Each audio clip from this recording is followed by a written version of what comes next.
Well, I've got bad news for you. I know, it is a time of great joy because it is Christmas and glad tidings. But my usual sunny disposition is going to be shelved for just a moment to tell you that America will fail. But the people are retarded. I don't say this simply because I have some insider knowledge about the future. The big guy upstairs has not relayed some prophetic word. I just know because all empires do. And every empire before America did. It's not a question of if, it's only a question of when. I say this to remind you that pulling at the strings that hold this experiment together will unravel it. That's why it must be defended. A quick glance at history will show you how bread and circuses destroyed the once great Roman Empire, how devaluing their currency brought about destruction. Maybe you sense a similarity. Bidenomics is working. How in the nearer past, atheistic communism destroyed Russia, causing Alexander Solzhenitsyn to declare, "The biggest issue with Russia is we have forgotten God."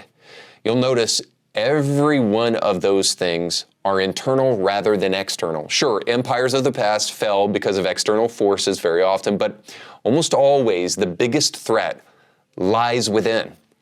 Even with Israel's invasion on October 7th, we just found out that Israel knew about the invasion about a year before it happened, but they just simply discounted it because of pride. They didn't think Hamas could pull it off, so they shelved the intelligence and ignored it. Now, some have suggested, based upon this information, that Israel knew about the attack and didn't do anything because they wanted the attack, or even that they were behind the attack somehow because they wanted an excuse to go kill people in Palestine. Not only is this a bigoted lie fueled by people prone to conspiracy theories, but it also misses the obvious.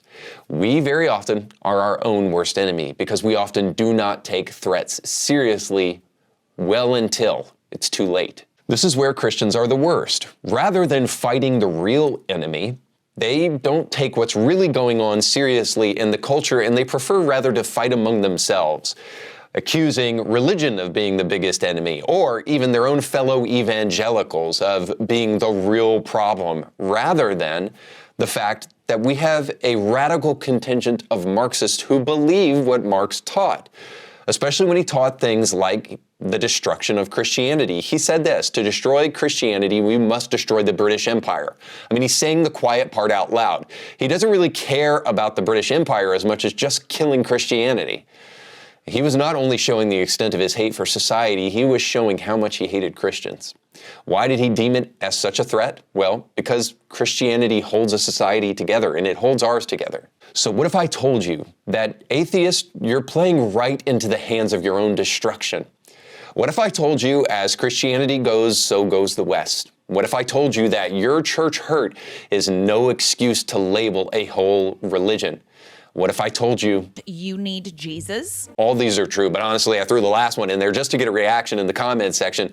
And I know what you're thinking. You probably got that covered, man. Everything that came before that will get a reaction. But in all sincerity, I care about you. I care about this nation. If you do too, it is time to wake up. Especially if you're a Christian, we cannot afford to push off cultural battles of the present onto the next generation and not take threats seriously like Israel did. It's time to stand up and fight back using your mind and your words, using social media and every ounce of influence you have before it's too late. And you have to use force to protect yourself and your family. It happened before, and it can happen again. And today I'll show you just how some things are happening in society today that should make you wake up. We'll talk about that and more today on Indie Thinker.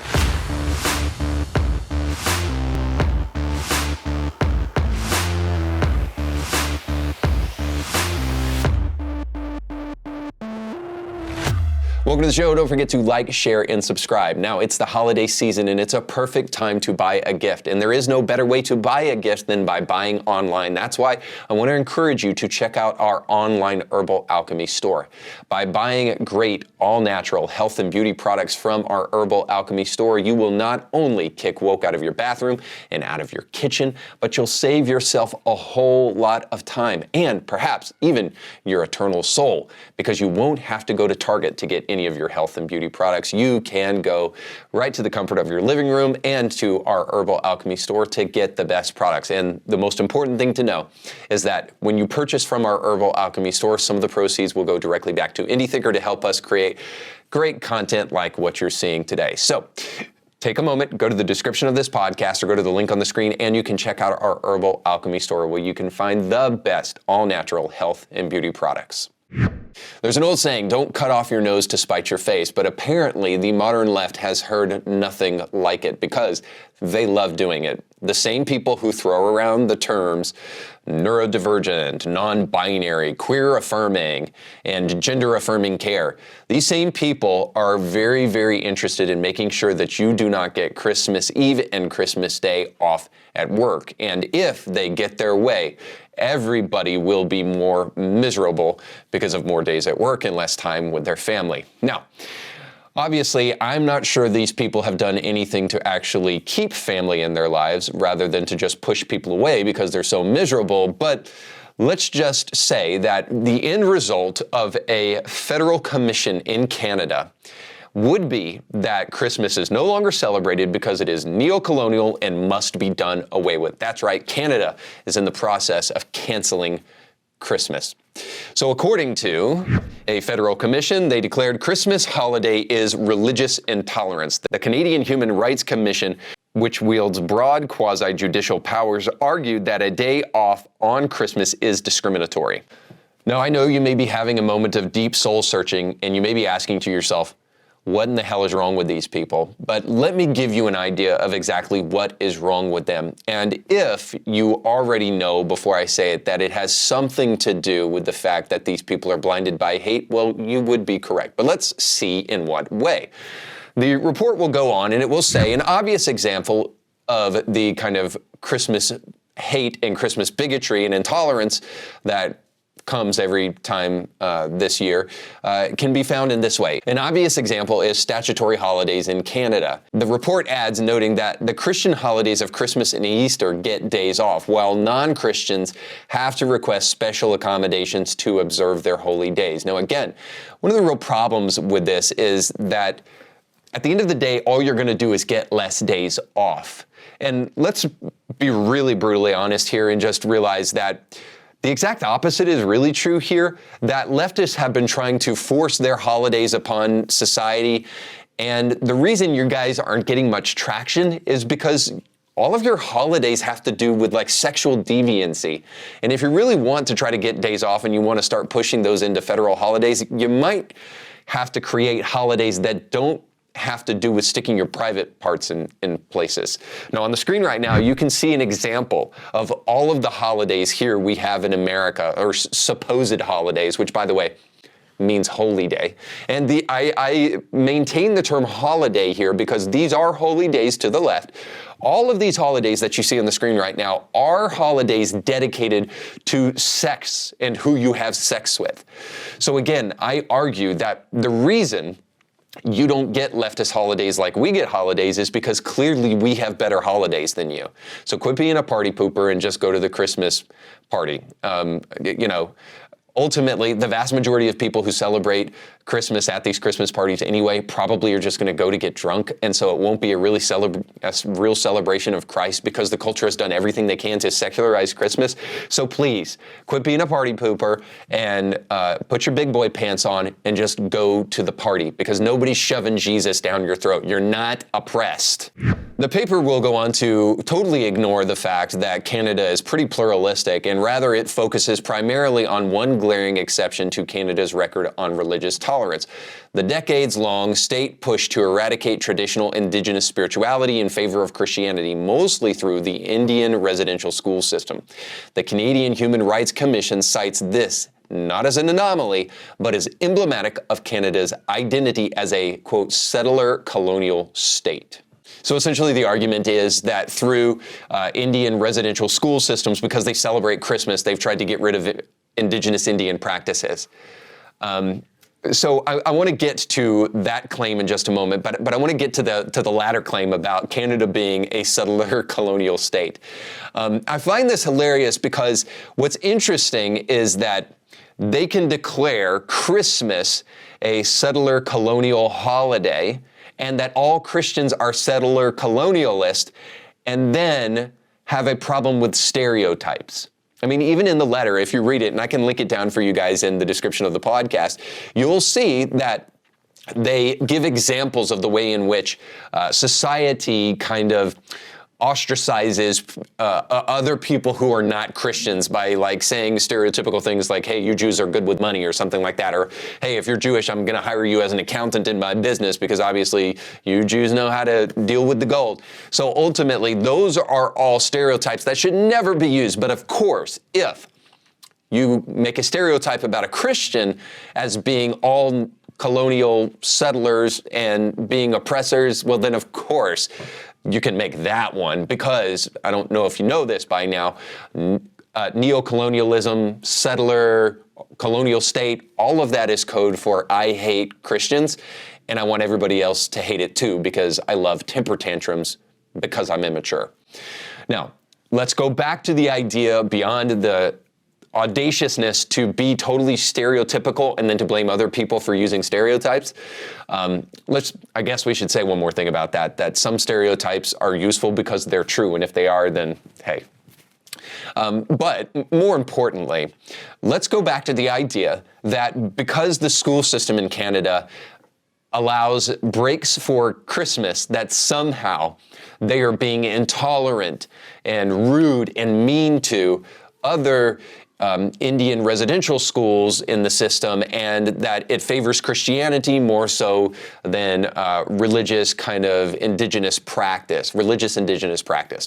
So the only thing I can tell you about that is, yes, indeed, that is true, that is happening, and it is good. Because part of what you should understand as a progressive, if you consider yourself one, or if you just simply believe that we can get better over time and get a greater understanding of things over time, one of the things that you should know is that better ideas should supplant worse ideas. And this is the way of history. Not always, but when the world is working as it should, we should be in a position to supplant bad ideas with better ideas. So some of those indigenous practices, by the way, that she won't tell you about include human sacrifice, the virgin having their heart ripped out of their chest so that we can make sure we get rain in the next coming year. Now, I'm assuming this leftist lunatic writing this article doesn't really want those kind of practices mentioned or hopefully repeated. You never know, because cutting on your body is kind of the thing for the left these days.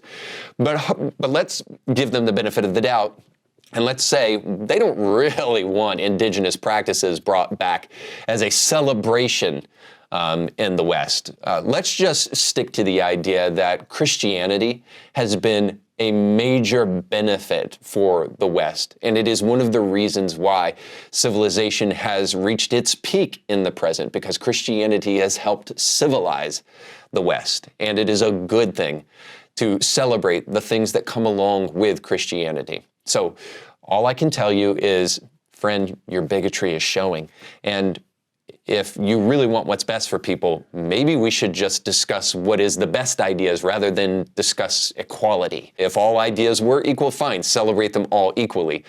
Rather, let's take the time to actually think about these things and realize what deserves to be celebrated, because it is a better thing to be celebrated. Until the left is willing to have those conversations, all I can tell you is to go to heaven with your neo-colonial settler nonsense. Now let's jump into our next story, because I want to celebrate our president, who is celebrating Christmas. Apparently he doesn't mind being a neo-colonial settler, because we have a picture that's been going around X and on social media of our president putting up Christmas decorations. So here it is on the screen for you now. And essentially Jill and Joe are just having a good old American Christmas as they put up decorations. And people like George Takei took the moment to post this picture and talk about how Biden is so much better than Trump and how much of a good man he is, a good family man, just taking care of the homestead, the president putting up Christmas decorations. And maybe you're already wondering, why in the world would he be doing that, since he has like a whole staff at his disposal and a country to run. Now, let me step back and say I'm a family man, so even if I had the ability to pay somebody to put up my decorations, I would do it myself because it's something that I feel like is meaningful for the family. But that's also because I have little kids. Now, I don't know if you know anything about the kids of Joe Biden, but they aren't little. And they enjoy white powdery substances, but it isn't snow. So I'm not sure that Biden is doing this because he's such a family man, or rather, I'm not sure he's really doing it at all, because I think we all know better. Our president can't walk, can't finish complete sentences, and is ultimately in a state of mental decline that makes sure that standing on a ladder and putting up Christmas decorations is not really on the resume for the old man. Not to mention, isn't it a little strange that people like George Takei and other people on the left are celebrating this man for doing what like millions of Americans do every single year? We're applauding the old boy because he can put up Christmas decorations. Our bar for president has dropped really, really low. Maybe if you're kind of stealthy-eyed, you've also noticed something kind of interesting. We shouldn't make too much of this because who knows why this staged photo was taking place in the first place. And it is a staged photo, so it doesn't really matter. But maybe if you're kind of an eagle-eyed person, you notice that Biden is putting up the tree directly in front of a door, which is, frankly, the most Biden thing you can possibly do. Now, I'm not saying any of this simply just to have a little bit of fun here. I actually do have a much larger point at the end of the day. With all of the misinformation and the things that happen on social media, now this is on the left and the right, we are far too quick to jump into conspiracy theories. One of the greatest conspiracy theories on the left is the false conspiracy theory of Christian nationalism existing in the United States, at least in terms of a group of people who want to kick out of the country anybody who's not a Christian. Doesn't exist.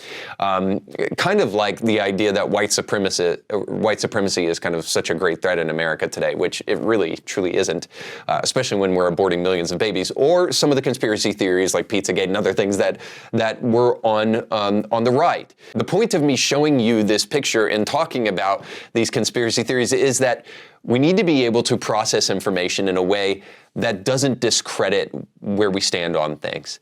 And I think this picture serves as a great example of that. For instance, I can make some logical deductions based upon things I know 100% about Joe Biden.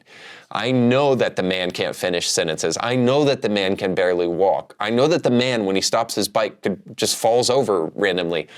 I know all of these things. I know that he claims that lying dog-faced pony soldier came from a John Wayne movie that nobody has ever heard of.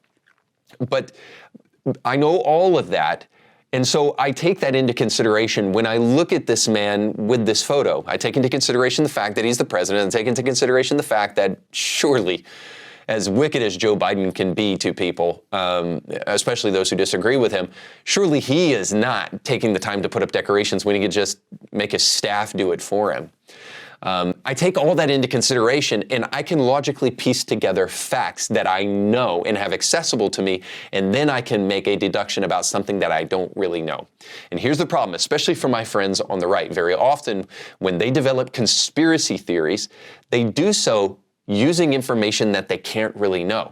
I love how quickly my friends, who I know not to be physics majors, become experts on physics when it comes to positing like flat Earth, or comes to positing the moon landing and saying that it was fake. The reality is that the vast majority of us don't have the expertise and the knowledge at our disposal to make really solid affirmations about this, so it's better to go with a mainstream narrative if we can't undermine it using facts. Listen, I know.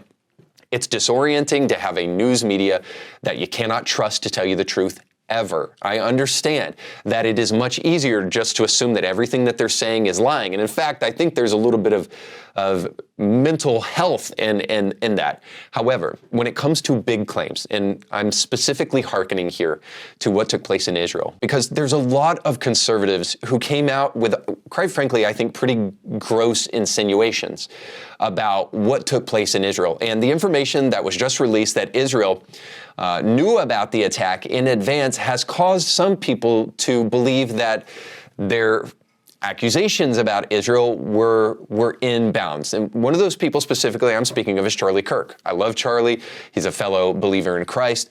But I have to be honest about what I see here, and I hope, especially if you're on the left, you can at least appreciate the fact that I'm willing to critique my own side here. But also, if you're on the left, don't be too happy because you're destroying the nation. But nonetheless, I want to show you what Charlie said.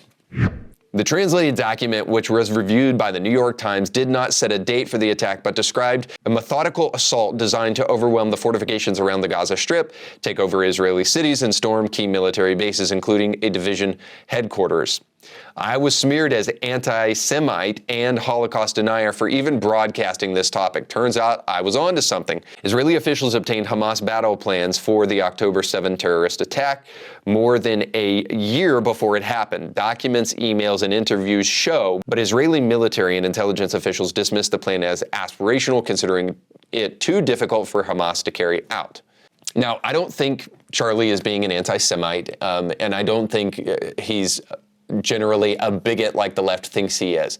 However, I do think he was insinuating something much different than Israel was just not taking this seriously. It seemed to be that Charlie was insinuating that Israel was somehow responsible for the attack on their homeland, when maybe this dereliction of intelligence is to blame, and somehow you say that they're responsible, but it sure seems that Charlie and other conservatives, Jason Whitlock among them, were actually saying something implying that Israel was much more nefariously behind this rather than just making a mistake in terms of intelligence. So I think, to be fair, what I heard a lot of conservatives say was, we're not being told the whole truth about what took place in Israel.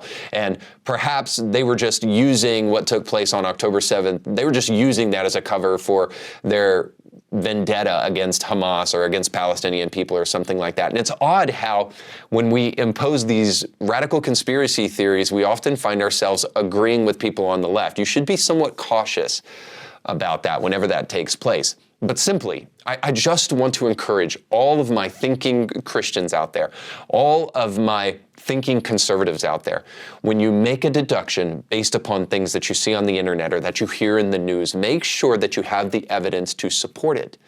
Otherwise, you might be making a real moral mistake.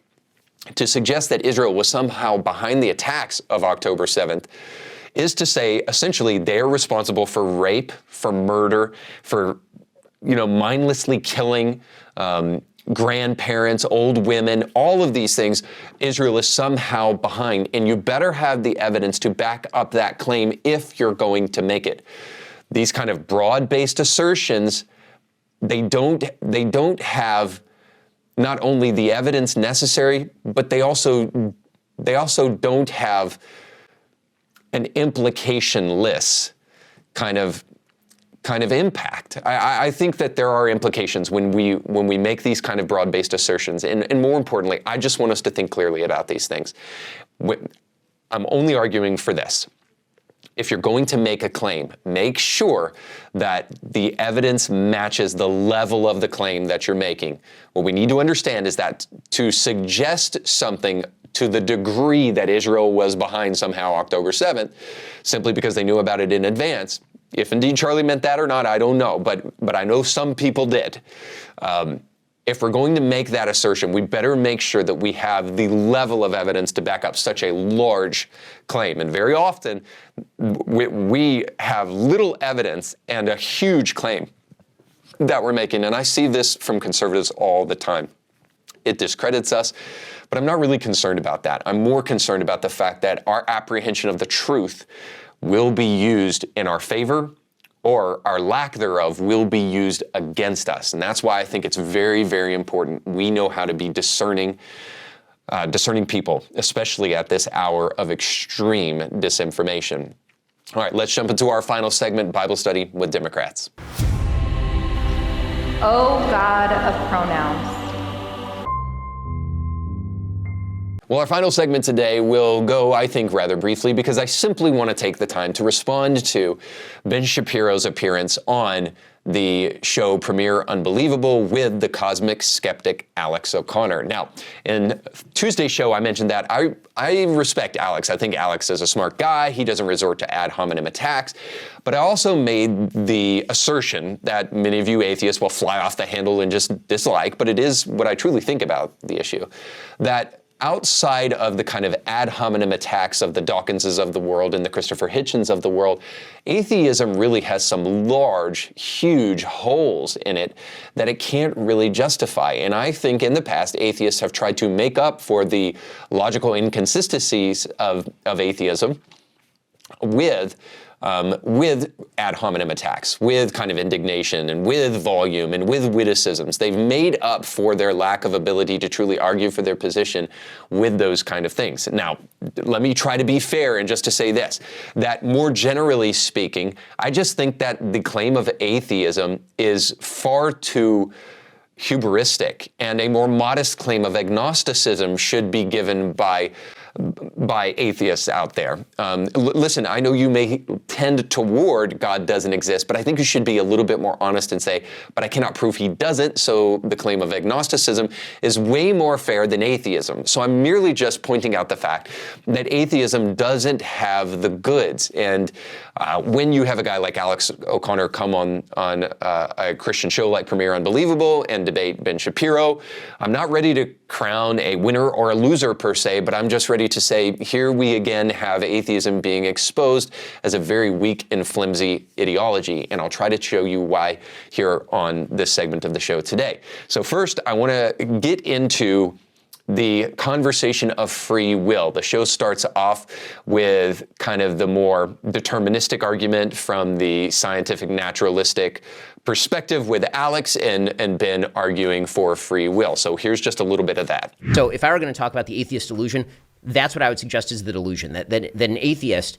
can use terminology that is drawn from a world that is external to atheism for itself. And again, that's not an argument for God even. That's just an argument against atheism. Again, I think the arguments against God are fairly compelling, and I think the arguments against atheism are fairly compelling. This is one of the things that I've said to Sam Harris. Most people who believe in God have expressed doubts, and a lot of people who are atheists tend to be more religious in this way than many of the people who are God believers. Well, I am glad to begin on a point of agreement with you, Ben, that yes, if there is no God, there is no free will, but I think that's because of the principal disagreement that I think I had with you, Ben, is that there was a subtle, or not so subtle, implication in my view that yes, with no God there's no free will, but somehow having God can solve this problem. I mean, you said a moment ago that you don't think you can establish God's existence through reason alone, but assuming that you do believe in the existence of free will, you think it's a real thing that you have. Yes.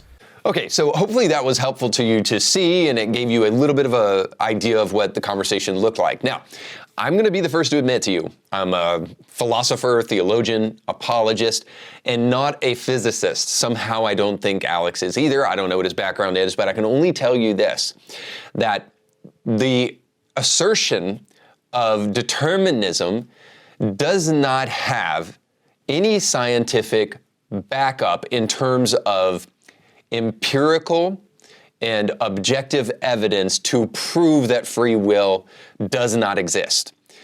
So the idea that we're just kind of automaton robots, that we're simply kind of products of evolution, we're just machines that are responding to evolution, and there isn't really any such thing as free will, is a theory, not a fact.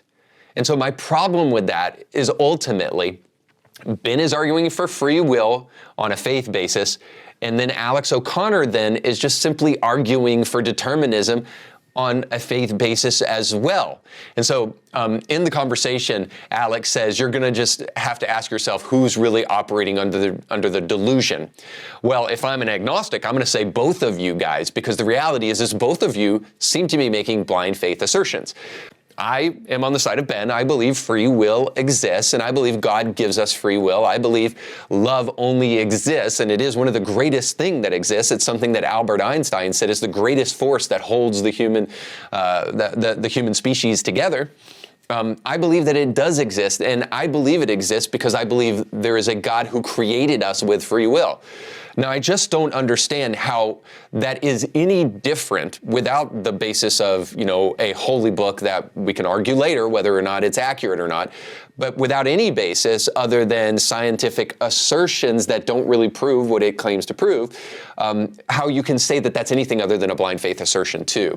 So I'd love to hear from you down in the comment section below if you believe that there is scientific 100% proof that free will does not exist. But the problem with that is that I know, and you probably know too, that there isn't any scientific study that conclusively shuts the door to free will. There's a bunch of assertions, there's a bunch of articles, there's all sorts of ideas, but mainly there's just a bunch of atheists in the scientific community who don't want free will to exist because they know that it creates a huge problem for them when it comes to arguing for their standpoint and arguing against God. All right, Another part of the conversation that I thought was really interesting was the social cohesion argument, which really is what the debate is all about. Is religion good for society? So here is the conversation between these two guys talking about whether or not religion is useful for cohesion in society. I mean, to pretend that all human societies have equality under law is obviously not true. It's not even remotely true, actually. There's a very good book called The Weirdest People in the World, all about the idea that we in the West have this sort of ethnocentric view of ourselves where we think everybody thinks like people in the West, but the truth is that because we are Western educated, industrialized, rich and democratic, we have particular views of the world. Those views are drawn from a particularistic tradition. That particularistic tradition is biblical in nature. I mean, it is Judeo-Christian in nature, even if you're just describing European society or American society historically speaking. So the kind of removal of God from the equation, your suggestion is that God makes a person impervious to countervailing responses.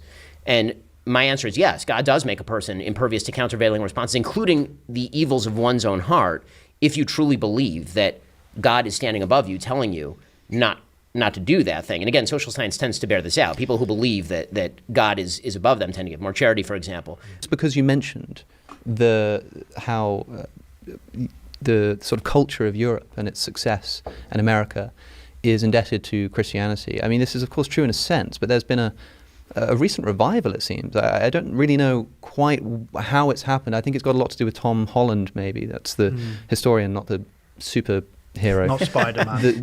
This idea that Although actually... he's good too. Actually, the great... I wonder what he would have to say on all of this. The Western civilization sort of depends and should be in gratitude to a religious tradition because it provided this kind of ethical framework in which this could have arisen. We hear about the scientific enlightenment. We hear about the grounding of ethics and God, the creation of natural rights, as if these things weren't established in resistance all the way along to the religious tradition. Okay, before I get to kind of the substance here, I just want to say something, especially to the progressive Christian out there, or the liberal Christian, or the Christian who might even call themselves a conservative evangelical, but kind of leans socially liberal on some things. The reality is that where Christianity is the strongest, that is where cultural revivals are happening the best. There's this idea of the more Christians become wishy-washy on issues and the more liberalized they become on issues, the better it is for the Christian faith and the more accepting it is and the more big tent we become as Christians. But the truth is that that's objectively not true. The places where Christianity is thriving the most and more people are coming to Christ are the places that are reclaiming biblical truth. And then often that looks like conservative perspectives on Christianity, which really is just a misnomer if you ask me. I'm just going to call it a biblical perspective, which is classified as conservative, but really biblical perspectives where those things are appreciated and upheld. That's where the church is thriving all over the world. It's where Christianity is being liberalized, like in America, where it is really struggling. So the further we get from, so I know it's odd, the further we get from the Jesus of Scripture, the further we get from Christianity, and the less Christianity really holds an appeal for people in society.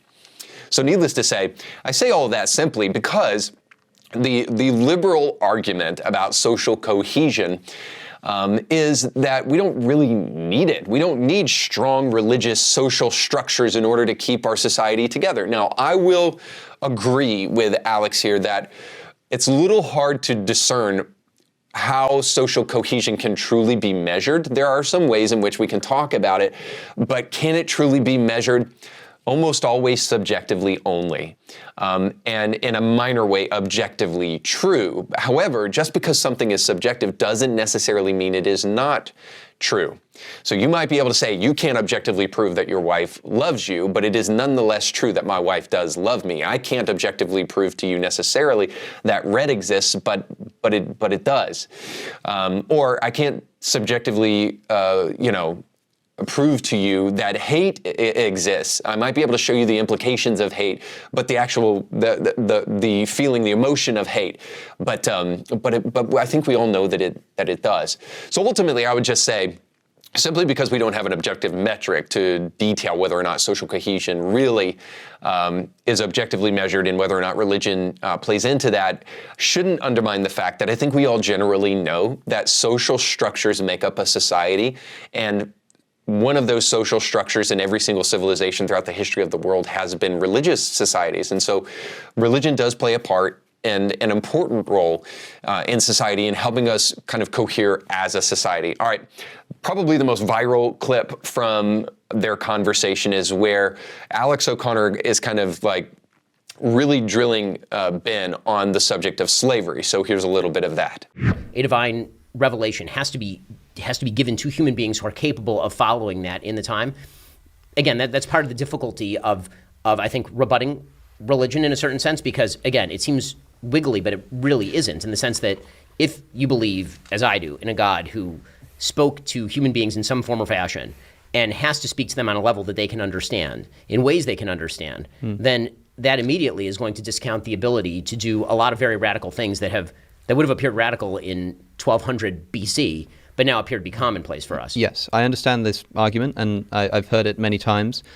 I must say that it seems strange to me that God does seem willing to completely and utterly condemn a bunch of other practices, including, by the way, imaginary crimes like witchcraft, just done away with entirely. And even if it is the case that God, for some reason, couldn't even hint at the idea that maybe eventually we should be moving towards the abolition of the idea of owning human beings as private property, he just has to condone it. But yes. I still think it's the case that he would not permit a flat immorality, and I think you would agree with that too. And so when I open the Old Testament or the Hebrew Bible, and when I look at the texts saying that if you lay siege to a city, you can kill, if the Lord delivers it into your hand, you can kill the men and the women, or you can kill the men and keep the women and the children and the livestock as plunder, as Deuteronomy says. And in the very next verse, the very next chapter says that,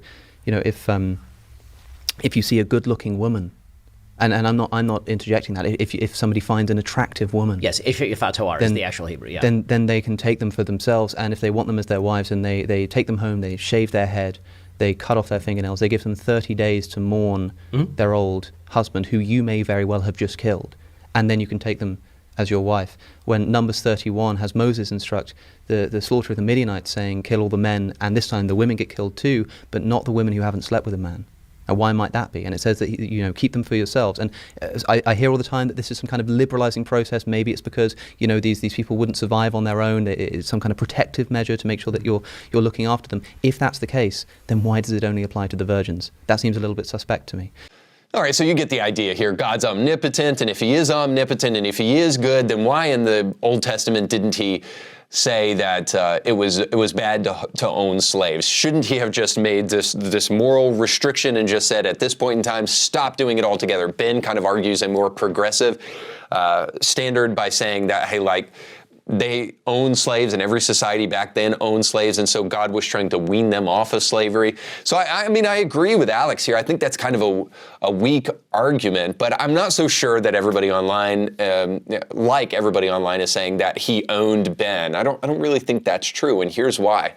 Because Alex actually has no moral basis to declare slavery as bad. This is the guy that doesn't believe in objective moral values in the first place, because there is really no way to, for atheism to provide objective moral values. Now, I know there's going to be some of you who disagree with that, but I would love to hear down below in the comment section more than I would love to hear how atheism truly provides a basis for objective moral values. Now, I am not arguing that even means that God exists. Obviously, I think he does, and I believe that's a great argument for his existence, but it's just one of many. And I'm also not arguing that that means that all atheists are bad or that atheists are incapable of doing good. That's not what I'm saying, because I think, logically speaking, you can recognize something that is good. But I'm also saying, on the other hand, but you can't defend that goodness from an objective basis without moral values. And here's what I mean in terms of slavery. Well, we say slavery is bad. Why is slavery bad? Well, slavery is bad because you can't own another human being. Well, why can't you own another human being? Why not? It's been done throughout every civilization in human history. Why can't we own another human being? Well, because human beings have intrinsic value. Well, you know what doesn't provide an objective, definitive, scientific basis for discerning whether or not human beings have intrinsic value? Scientific naturalism, atheistic humanism. You cannot truly prove from those worldviews that human beings have intrinsic value. You know what does? Christianity does, because we believe in a God that created human beings in his image, giving them an intrinsic value, giving them a different substance than just lowly creatures that we eat. Sorry, vegans. So there is a religious basis for the intrinsic value of human beings, but there isn't a basis for intrinsic value of the human being in the scientific naturalistic worldview. And again, this goes back to the beginning of the debate here, where Alex O'Connor really thinks that we're just mindless automatons. We're robots that are just dancing to our DNA. We don't even have free will. We don't make our own decisions because we're just machines that are programmed to adapt, which, by the way, who programmed us? We're just programmed to adapt to evolution, and evolution kind of produces these things in us. Evolution produces these moral claims in us. Well, the problem with that is that that doesn't provide the dignity of the individual human being, especially like Christianity does, saying that we are a creation of a creator God and created on purpose for a purpose. Only Christianity gives you that. And more broadly, I would say the major religions of the world, or Judeo-Christianity, brings you the idea of the imago Dei, that we are created in God's image with intrinsic value that deserves to be respected. So this idea of the other and honoring the other might be able to be discerned logically, but when you get to the underpinnings of whether or not you can justify that logic, well, now you have to insert religious claims, and now you're making a religious statement, which is something Alex O'Connor doesn't want to do. So I don't even know, he might have cornered Ben in terms of the way he was arguing that subject. But I think it's all vain and it's all for naught, because Alex O'Connor can't really justify slavery as being bad in the first place. So what are we even talking about? Ultimately, the religious emerges, and you have to realize that there's some arguments that religious people have that need to be taken seriously. And this is how I'll close, because this is the real problem at the end of the day. The atheist wants to ad hominem attack and wants to resort to personal attacks against religious people rather than taking the claims seriously. And so I have an exhortation to all of you watching. Take the religious claims that Christians, especially Christian apologists, make and entertain them. Think about them for 3 seconds before you fight against them. And you might find that they actually have a lot of important things to say about society and about you in particular. Moreover, I'd encourage you to watch old William Lane Craig videos. In fact, I'll link one down in the description of this podcast below, where you can see Craig own atheists over and over and over again. I pray that it will sink this time far beyond your ideology and into your heart, where you can then start to really grapple with the faith claims of Christians. Because the more we see our society unravel, you might have to come to the conclusion that one of the things that was holding it together was the very thing that atheists and agnostics are fighting against. And the more we reclaim it, the better off we'll all be. All right, that's all the time we have for today. Thanks so much for watching. Don't forget to like, share, and subscribe, and go with God.